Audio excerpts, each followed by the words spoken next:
कुछ कहानियां होती हैं जो सिर्फ डराने के लिए नहीं होती, वो कुछ कहने आती हैं, कुछ याद दिलाने आती हैं।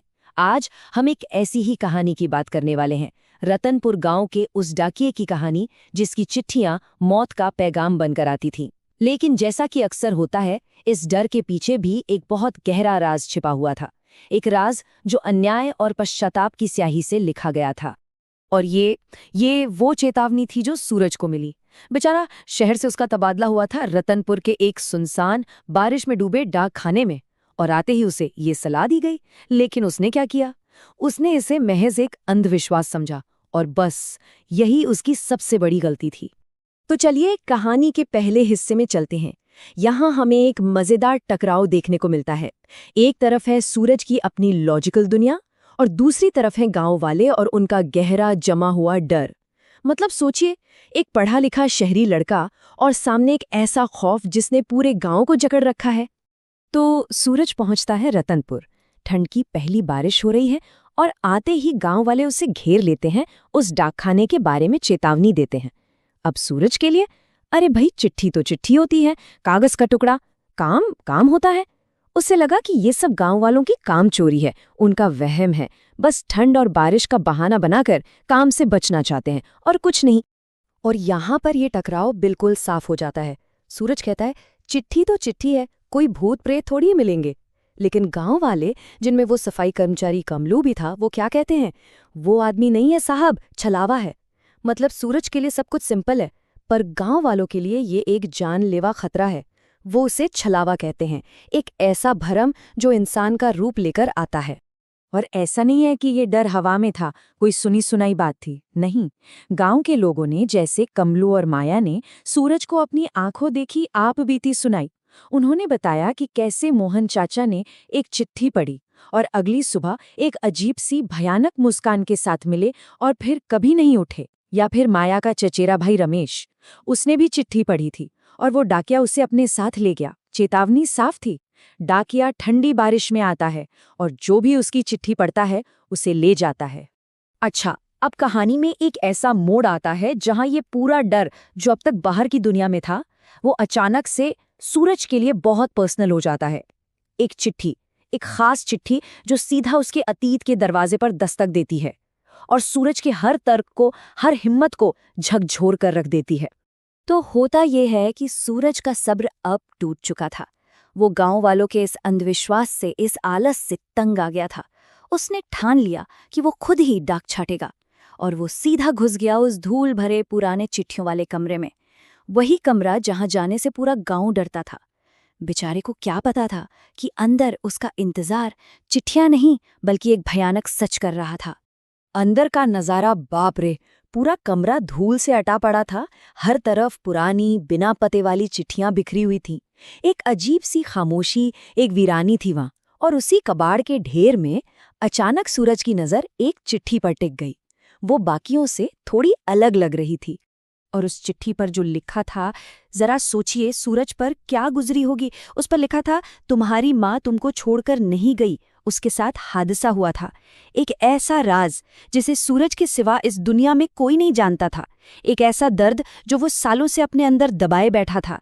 वो इस अनजान गांव की एक धूल भरी चिट्ठी में कैसे लिखा हो सकता था? कैसे? बस यही वो सवाल था, मेरे बारे में उसको कैसे पता? और इस एक सवाल ने सूरज की सारी लॉजिक, सारी हिम्मत सब तोड़कर रख दी। उसका जो शक था ना, वो अब एक जानलेवा डर में बदल गया था। ये कोई मजाक नहीं था, ये जो भी था, ये छलावा, ये उसके अतीत को जानता था, उसके सबसे गहरे दर्द को जानता था। घबराहट में सूरज भाग कर कमलू के पास जाता है, और कमलू उसे बताता है कि हाँ, वो डाकिया सबके गहरे डर को जानता है, और अब उसकी एकमात्र उम्मीद गांव के एक बुजुर्ग हैं, रामलाल काका। मतलब ये साफ था कि इस डाकिये की असली ताकत सिर्फ डराना नहीं थी, बल्कि वो साइकोलॉजिकल थी। वो लोगों के मन में छिपे डर और अफसोस को पहचान कर उसी को अपना हथियार बनाता था। तो अब कहानी एक नए पड़ाव पर आती है, डर से सच्चाई की तरफ। अब सवाल ये नहीं था कि इस भूत से बचना कैसे है, सवाल ये था कि ये भूत आखिर बना कैसे और वो चाहता क्या है। हरिया का सच। रामलाल काका की बातें सुनकर तो सूरज के होश ही उड़ गए। उन्होंने कहा, तेरी जो छुपी हुई गलतियां और डर है वो सब उसके रिकॉर्ड में दर्ज हैं। मतलब काका ने साफ साफ बताया कि वो डाकिया लोगों के अतीत और उनके डर से ही ताकत लेता है। जितना वो किसी के डर को जानता है उतना ही वो खुद ताकतवर हो जाता है। तो अब समाधान क्या था? रामलाल काका ने लड़ने का रास्ता नहीं बताया, उन्होंने समझने का रास्ता दिखाया। उन्होंने कहा, पुराने पीपल के पेड़ के नीचे इंतजार करो, ठंड और मूसलाधार बारिश को सहो और फिर उस भूत का सीधा सामना करो। सच्चाई और हिम्मत से उसकी आत्मा को शांत करो। ये एक बहुत ही खतरनाक और मुश्किल रास्ता था। और फिर वो पल आ ही गया। सूरज अंधेरे में इंतजार कर रहा था जब तक कि उसके पीछे उस डाकिये हरिया के धीमे थके हुए कदमों की आहट सुनाई नहीं दी। ठंडी बारिश, पीपल का पेड़ और सूरज का सामना उस छलावे से होता है। वो अपनी सारी हिम्मत बटोरकर पूछता है, तुम कौन हो और मेरे बारे में, मेरे अतीत के बारे में कैसे जानते हो? और यहीं से कहानी पूरी तरह बदल जाती है। डर की जगह अब एक दर्दनाक सच ले लेता है। ये अब सिर्फ एक भूत की कहानी नहीं रह जाती, ये कहानी है अन्याय की, बदले की और एक पूरे गांव के सामूहिक अपराध की। तब वो डाकिया अपना सच बताता है। उसका नाम हरिया था। सालों पहले इसी गांव की एक औरत ने उस पर झूठा आरोप लगाया था और गांव वालों ने बिना कोई सुनवाई किए, बिना सच जाने उसे सजा दे दी। उसे कुएं से बांध दिया और भूखा प्यासा मरने के लिए छोड़ दिया। उसकी आत्मा बदला लेने के लिए लौट आई। हरिया की आवाज में सालों का दर्द और गुस्सा था।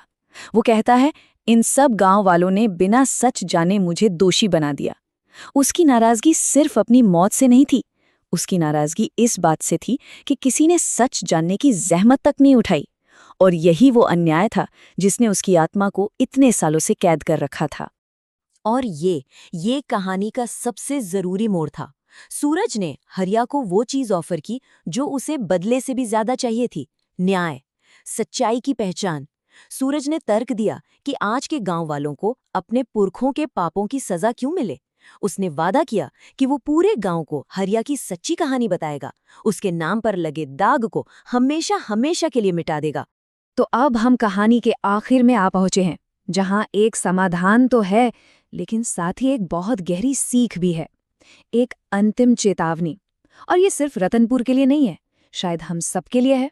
सूरज की हिम्मत और सच्चाई के वादे से हरिया की आत्मा को शांति मिली। वो गांव को माफ करने के लिए तैयार हो गया, उन्हें पश्चाताप करने और सुधरने का एक आखिरी मौका दिया। लेकिन ये माफी एक शर्त के साथ आई थी, ये हमेशा के लिए नहीं थी। और उसकी शर्त क्या थी? एक चेतावनी। उसने कहा, समझ लो, अगर फिर किसी ने वैसी हरकत की तो मैं लौट आऊंगा और फिर किसी को माफी नहीं मिलेगी। हरिया की ये आखिरी चेतावनी गांव के लिए एक सबक थी। अब वो सिर्फ एक बदला लेने वाली आत्मा नहीं था, वो न्याय का एक रखवाला बन गया था, जो ये देखेगा कि जो अन्याय उसके साथ हुआ वो दोबारा किसी और के साथ ना हो। अगले दिन गांव डाकखाने के डर से आजाद हो गया। सूरज उगा, डर का साया हट गया। डाकखाना अब डरावनी जगह नहीं रहा। लेकिन कहानी यहां खत्म नहीं हुई। क्या सच में सब कुछ ठीक हो गया था? क्या एक आत्मा को शांत कर देने से अन्याय की जड़ें खत्म हो जाती हैं? कहानी इस एक अधूरे से सवाल पर आकर रुक जाती है कि पर अभी भी ये सिलसिला खत्म नहीं हुआ था। ये हमें सोचने पर मजबूर कर देता है। क्या रतनपुर के लोगों ने सच में सबक सीखा, या फिर इतिहास खुद को दोहराएगा और हरिया को अपनी चेतावनी पूरी करने के लिए वापस लौटना पड़ेगा? इसका जवाब शायद सिर्फ वक्त ही दे सकता है।